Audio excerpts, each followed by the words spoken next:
you look at Galatians 1 and in verse 18, we talked this past Sunday about how Paul had not gone and learned from the apostles or any other Christians immediately after he was converted. He went off into Arabia and so forth, but he eventually went to Jerusalem and spent 15 days with whom? Peter. And we mentioned how none of the other apostles are specifically mentioned there. In fact, he did not see any of the other apostles, but he specifically went to see and get to know. He didn't go there to learn and be taught by Peter, but he went to see Peter and get to know his fellow apostle, the Apostle Peter.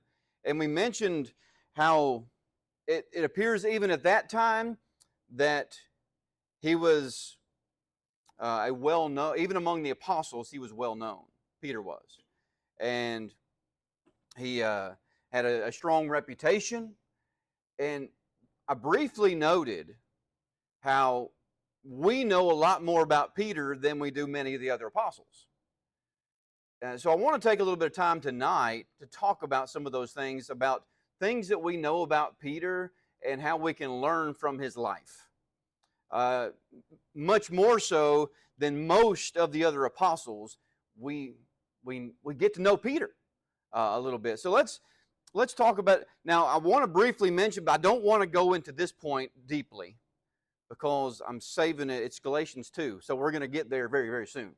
But something that we know about Peter happened in Galatians chapter 2. I will briefly mention, but not go into it deeply. But Paul had to, the King James said, Paul withstood Peter to the face. Very serious action taking place here. And why did this occur? Why did Paul withstand Peter to the face? This is Galatians 2 and verse 11. Well, that one verse says because he was to be what? He was to be blamed. Okay, but in the context, what was Peter doing? What happened? Yeah.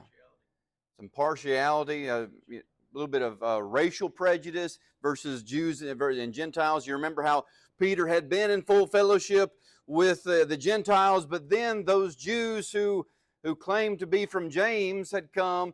Peter backed away and kind of withdrew that fellowship that was so open just a short time ago, and Paul withstood him to the face over that.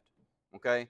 So that's a major mistake, a major flaw that we find in the life of Peter that we can learn from. Now, I'm not going to go into that one very deeply because we're going to study it very soon in Galatians 2. Okay? But that brings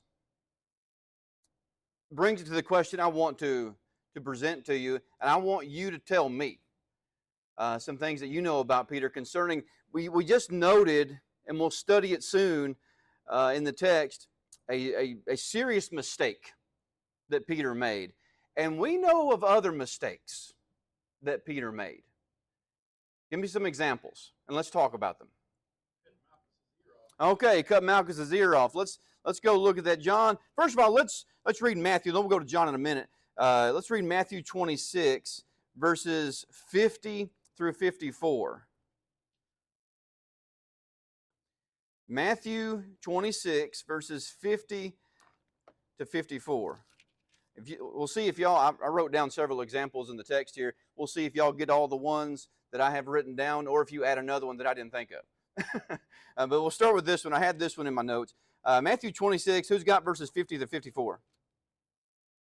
Jesus said unto him, Friend, wherefore art thou come? Then came they and laid hands on Jesus and took him. Behold, one of them which were with Jesus stretched out his hand and drew his sword, and struck a servant of the high priest, and smote off his ear. Then said Jesus unto him, Put up again thy sword into his place, for all they that take the sword shall perish with the sword. Thinkest thou that I cannot now pray to my Father, and he shall presently give me more than 12 legions of angels? But how then shall the scriptures be fulfilled, that thus it must be? All right, thank you, sir. So there we have an account. Now, I intentionally wanted to read this account first, because it leaves out a lot of the details about it. In fact, does this account even tell us who it was that struck off the high priest? It doesn't tell us.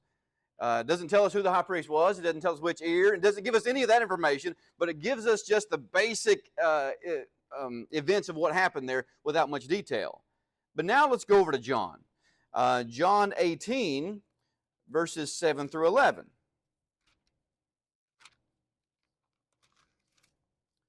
John 18, verses 7 through 11.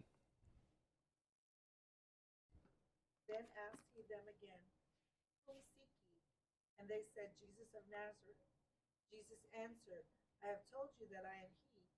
If therefore ye seek me, let these go their way, that the saying might be fulfilled which he spake, of them which thou gavest, me have I lost none. Then Simon Peter, having a sword, drew it, and smote the high priest's servant, and cut off his right ear. The servant's name was Malchus. Then said Jesus unto Peter, Put up thy sword into the sheath. The cup which my Father hath given me, shall I not drink it? All right. So we have more information, don't we? Who was the man who cut off the ear of the servant of the high priest? Says it directly right there. Simon Peter. The Apostle Peter is the one who does this. It even gives us the name of the servant of the high priest. His name was Malchus. It even tells us which ear was cut off. The right ear. And some have taken that, and I think this is right. You know, when you, in anger, when you take out your sword, when somebody might take out their sword and swing it towards somebody's head, are they trying to cut off somebody's ear? No, I don't, and as many have suggested, Peter wasn't trying to cut off Malchus' ear, and I agree with that. Some have suggested that he was swinging, and Malchus ducked and cut off his ear. And oh, we ain't getting into that, Jim.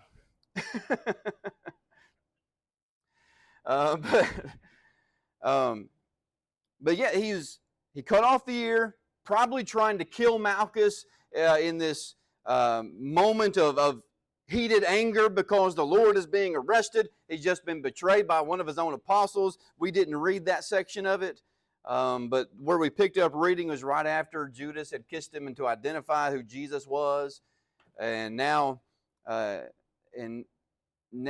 Peter responds this way. But notice how Jesus reacted when Peter cut off Malchus' ear.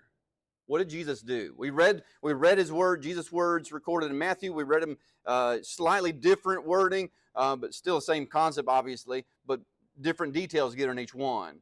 What was Jesus' response? First of all, put your sword away. Why? What was happening was supposed to happen. That's right. Yes, we have more details over in Luke. We didn't read Luke, but Jesus even healed Malchus. Put that ear back on. What a scene that must have been. And how do you think Peter is feeling at this moment after he cuts off Malchus' ear, trying to kill him probably, and Jesus immediately rebukes Peter and says, you don't know what you're doing, basically. Put your sword away. The things that are happening are supposed to happen. And then he heals the man he just cut off his ear. How do you think Peter feels at that moment? Confused? Probably embarrassed. You know, he thought he was serving Jesus, and Jesus is now rebuking him and healing the man he just harmed greatly. But Peter made mistakes, didn't he? And that gives us an opportunity to learn. Sometimes it's possible for us to believe we're serving the Lord by doing what we think is right, but we better pay closer attention to what the Lord desires. That was the case with Peter. Now, I've got several examples of things that Peter did and mistakes that we can learn from and so forth, and then I want to build on that even. So let's continue to another one. Who's got another example of Peter making a mistake? Saw the transfiguration with Elijah. He wanted to build Yes. a place to worship. Matthew chapter 17. Let's go read it. Matthew chapter 17, verses 1 through 5. This account of the transfiguration of Jesus and Peter's response to it. Matthew 17, beginning with verse 1. After 6 days, Jesus taketh Peter, James, and John, his brother, and bringeth him up to a high mountain apart, and was transfigured before them, and his face did shine as the sun, and his raiment was white as the light. And behold, there appeared unto them Moses and Elias, or Elijah, talking with them. Then answered Peter and said unto Jesus, Lord, it is good for us to be here. If thou wilt, let us make here 3 tabernacles, one for thee, and one for Moses, and one for Elijah. And while he yet spake, behold, a bright cloud overshadowed them, and behold, a voice out of the cloud which said, This is my beloved Son, in whom I am well pleased. Hear ye him. And I'm going to read verse 6 as well. And when the disciples heard it, they fell on their face and were sore afraid. I would say so. What a magnificent scene that would have been. Can you imagine being there when this event occurred? There are only a few people. I mean, it wasn't all the apostles even who witnessed this. Specifically tells us Jesus took Peter, James, and John. That sometimes we call them the inner circle. You know, those closest to Jesus, even among the apostles, took them up for them to be a part of this great event, and he's transfigured. First of all, what does that mean? He was transfigured. His appearance changed. And it tells us specifically that his face was shining as the sun. What a moment. As Jesus' glory, his on display, his magnificence is on display for them to see. And his raiment was white as the light. And not only that, but who appears with Jesus? You got Moses and Elijah, 2 men that Peter and the other apostles had grown up reading and studying in the old scriptures, men that they had learned about and were learning from their lives, and they held them in great honor. Now, here's how my brain works. I look at this and I wonder, how did he know it was Moses and Elijah? He didn't have pictures. How did he know? And the Bible doesn't tell us that, but he knew who it was. They had name tag. It must have been one. But there they are. They're standing there with Jesus. And Peter's overwhelmed. And understandably so. There he sees the glory of his Lord in magnificent display. And then 2 men that he'd grown up studying from the old scriptures. There they are with Jesus. And he's overwhelmed. So what does he suggest? Build 3 tabernacles. Essentially, it's time to worship, and we're going to worship all 3 of you. But first, before he said that, he said, it's good for us to be. Yes, it is, Peter. What an honor to be there. But then he indicates that he wants to worship all 3 of them. Jesus, Moses, and Elijah. And then a very strong rebuke occurs. And Jesus isn't even the one that gives it this time. You have a voice from heaven, God the Father speaking from heaven. This is how serious this is, what Peter was suggesting. This is how serious it is that God the Father speaks from heaven that says, This is my beloved Son. Hear, he's the one that you need to hear. He's the one who's worthy of worship, not Moses and Elijah. As great men of God, great prophets as they were, they're not to be worshipped. Jesus, my Son. Hear him, worship him. And of course, the other disciples are overwhelmed as well, and they're falling on their faces with fear, and understandably so. But another mistake of Peter, as he is overwhelmed in the moment, he suggests something that he should not have suggested. It's easy for us to do things like that too, as we're in the moment, even on a time of joy, that we might do or say something that we ought not. What's another example of a mistake that Peter made? Oh, great example. Matthew 14. This one's kind of a longer account, so I don't want to take the time to read all of this one, but you remember the account of basics. We'll summarize it. Peter and the other apostles are in a boat. Text indicates the word that's used there is a relatively small boat, and on the Sea of Galilee, and they're right in the middle of it. And a storm comes, and they're clinging to that boat for their lives. They think they're going to die, and then they see what they think is a spirit out there on the water, walking on the water, and they think they're about to die. The storm doesn't get us. The spirit's going to kill us. They are terrified. But who do they discover that spirit actually is? It's Jesus. And he's walking on the water. In the storm, in the middle of the night, he's out there walking with them on the water. As they're clinging to their boat for their lives, there Jesus is walking in the water. And Peter says, I'm kind of summarizing, Jesus, if it really is you, let me come out there on the water with you. And what did Jesus say? Come, Peter, come on. Again, we're not reading, I'm summarizing. This is Matthew 14, 22 to 33. This is the basic text there to get you the basic idea of what's happening. And, that must have been a tremendous moment in Peter's life. As he stepped out of that boat, can you imagine? I mean, remember, it's in a storm. He had just been clinging to that boat for his life. In a storm. In the middle of the Sea of Galilee, in the middle of the night as well. And now he steps out of the boat onto the water. That must have been one of the highest moments in Peter's life, as he's standing there on the water and he begins to walk to go to Jesus. But then what happened? Yeah, he got distracted by the waves and the storm around him, took his focus off the Lord, and what happened? Began to sink, the text says. And at that moment, the Lord, he remembers Jesus, Lord, and he cries out, Lord, save me. Of course, Jesus stretches forth his hand and catches him and saves him.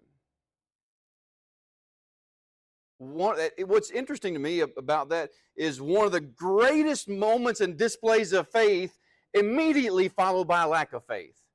Just the swing right there as he steps out of the boat in the storm, and then he sinks, forgetting the power of Jesus. How did he get out of the boat in the first place?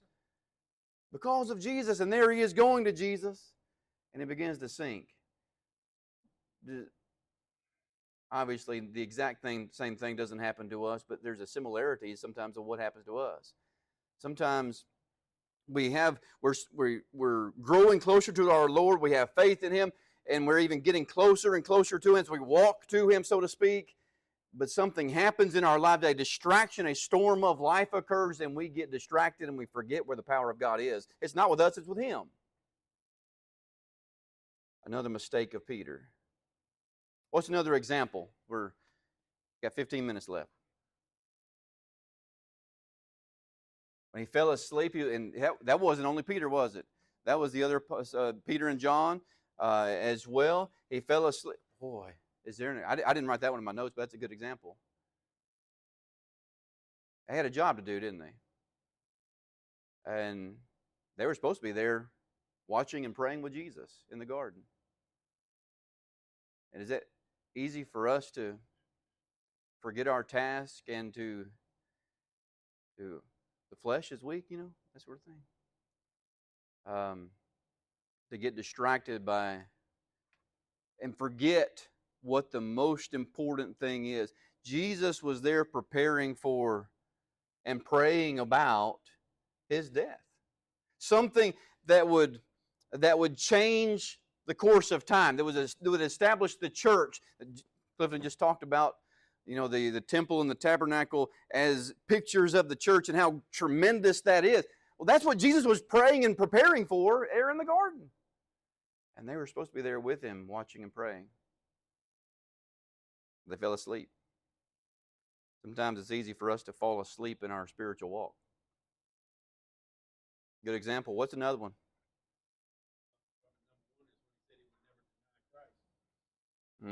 Matthew 26. We were there already to Matthew 26 with another mistake of Peter, but let's go back. Matthew 26, 31 to 35. Somebody read that for us. Matthew 26, verses 31 to 35. Then saith Jesus unto them, all ye shall be offended because of me this night. For it is written, I will smite the shepherd, and the sheep of the flock shall be scattered abroad.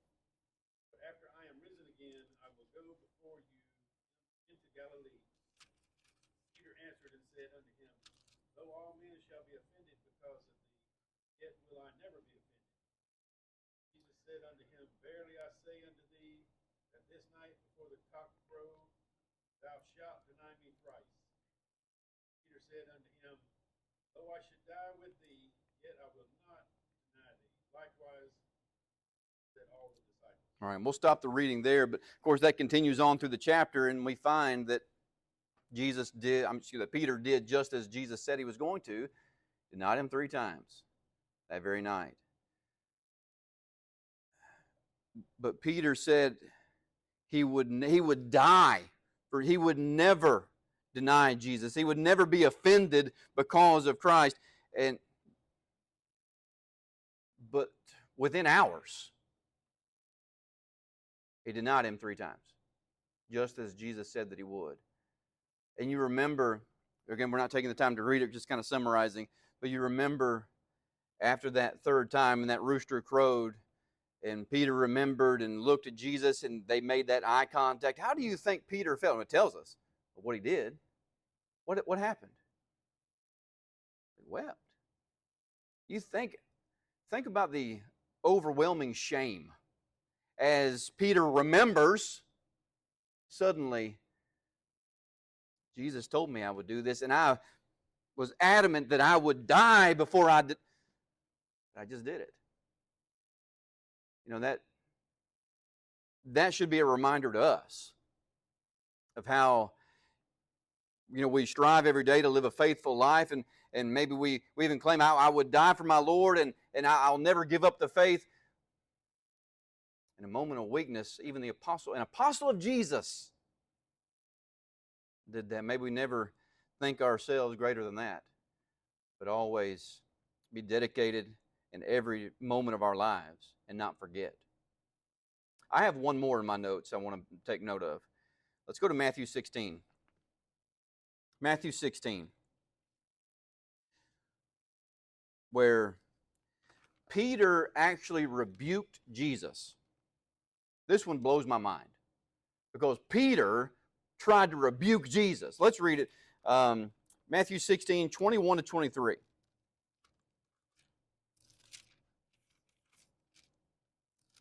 Who's got it? From that time forth began Jesus to show unto his disciples how that he must go unto Jerusalem and suffer many things of the elders and chief priests and scribes, and be killed, and be raised again the 3rd day. Then Peter took him and began to rebuke him, saying, Be it far from thee, Lord, this shall not be unto thee. But he turned and said unto Peter, Get thee behind me, Satan, thou art an offense unto me, for thou savorest not the things that be of God, but those that be of men. All right, thank you, sir. So what is Jesus talking about? Verse 21, what's he discussing? He's going to die. He's talking about his own suffering, his own death. He's talking about the crucifixion. Peter didn't like it when Jesus talked about that. You know, and I can understand that. This is the Lord. He recognizes Jesus as the Savior, but he doesn't quite understand how that salvation is going to take place. He doesn't quite understand the ultimate plan of God. And he doesn't want Jesus to die. He doesn't want Jesus to suffer. And when Jesus talks about this, verse 22, I'm going to read it again. And Peter took Jesus, and began to rebuke him, saying, Be it far from thee, Lord, this shall not be unto thee. Picture this in your mind. Jesus is teaching, he's preaching about his own suffering, how he's going to have to die, he's going to be crucified. And just picture it, I get this picture in my mind. Peter comes up, Jesus, we need to talk. Come here. You can't keep talking about dying. You're supposed to be the Messiah. Quit talking about dying. Rebuking the Lord. And that just blows my mind. I'm going, Peter, or did you forget who this is? But what does Jesus say to him? Get behind me, Satan. You think that got Peter's attention? And why would Jesus put it there? He tells us why. He says, For thou savorest not the things that be of God, but those that be of men. if you're not recognizing this is God's will, if you're going to try and prevent the will of God from happening, get out of my way. You're not with me. There's a strong rebuke from Jesus taking place here. Peter made mistakes. Now, this is one of the great things about the Bible, though. It just tells us what happened. I mean, Peter's a great apostle of God. We still respect him and we recognize the great things that he did, but we have a lot of flaws that we read about with Peter. And the Bible just tells us what happened, doesn't withhold negative information from certain individuals. But there's also some lessons for us to learn. And here's a main lesson that I want to take away. And we'll kind of notice a few verses, a few passages to kind of conclude the thoughts tonight. But here's the main lesson I want to take away, is that past failures do not prohibit you from serving now and in the future. Okay, past failures don't prohibit you from serving the Lord faithfully now and in the future. And Peter's an example of that. He failed, as we noted, over and over and over again. But he's still a man of God. He made the corrections, and we recognize the great good that he did for the cause of Christ for the church. Let's note some examples of the things that he did and how he encouraged others later in his life after these events would have occurred. First of all, 1 Peter 5 and verse 13, verses 1 through 3, and I blurred those together from my notes there. 1 Peter 5, verses 1 through 3. What do we know about Peter and his service to the Lord? He became an elder. He served as an elder in the church. So we know something about his life following. He didn't continue to live a life that, in other words, he didn't continue down the path that we see in these failures. He made the corrections that needed to be made. And he served and became an elder in the Lord's church. And as he grew, he wrote about growth. He knew something about growth, didn't he? And he wrote about it. Let's read a couple passages. 1 Peter 2, verse 2.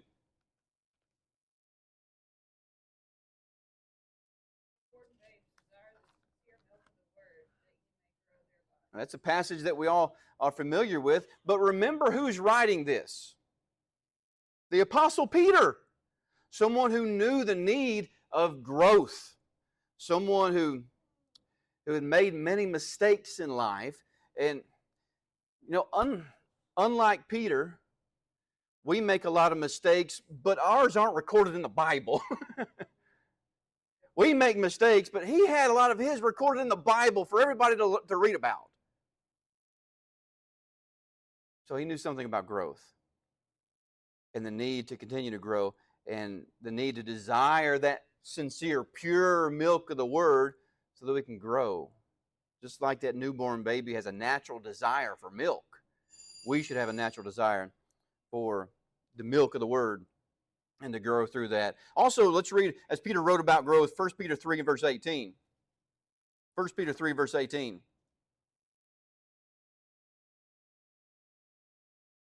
For Christ also hath once suffered for sin, the just for the unjust, that he might bring us to God, being put to death in the flesh, but quickened by the Spirit. Did I say 1 Peter? I think I meant 2 Peter. I may have said 1 Peter. 2 Peter 3:18. I apologize if I said first. But grow in grace and in the knowledge of our Lord and Savior Jesus Christ.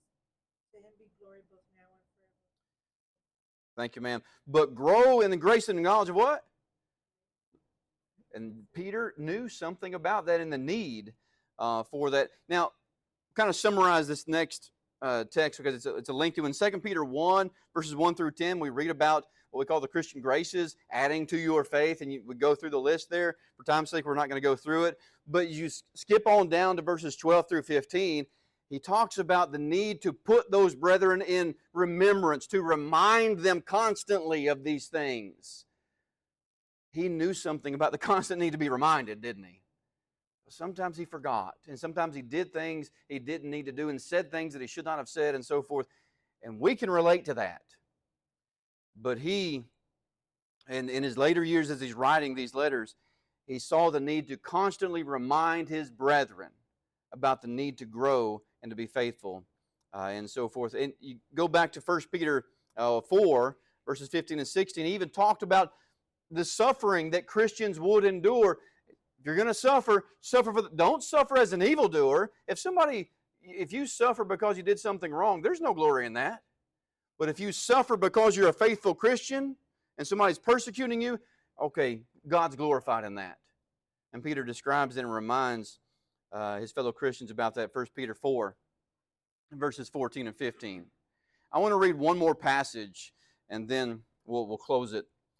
Go to Acts chapter 4, and notice something that happened with Peter. And John is involved in this as well. 1 Peter 4, verses 19 and 20. Yeah, I'm sorry. I'm getting my books mixed up. I'm saying them wrong. Acts chapter 4, verses 19 and 20.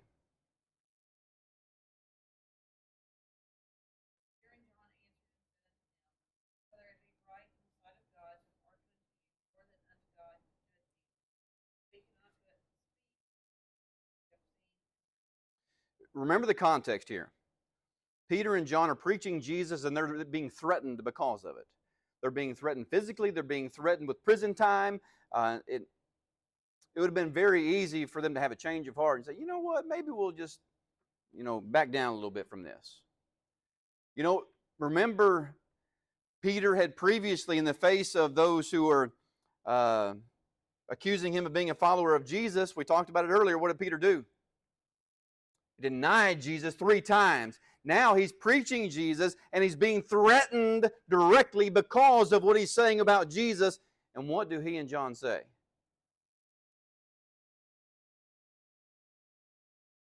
He has a faith. His faith was such that he had to speak of Jesus. He could not stop. He had to teach the things of God. Y'all determine for yourselves what's right, but I must speak the things that I've seen and heard. What a change. What growth is seen in Peter. Can that be said of our lives? Despite flaws, despite stumbling and making mistakes from time to time, can it be said that we have committed our lives and we're going to grow through those mistakes, and we must continue living for Christ and teaching Christ no matter what? That's the growth that Peter had. Is that the kind of growth that we're committed to having in our lives? All right, what questions, comments do you have?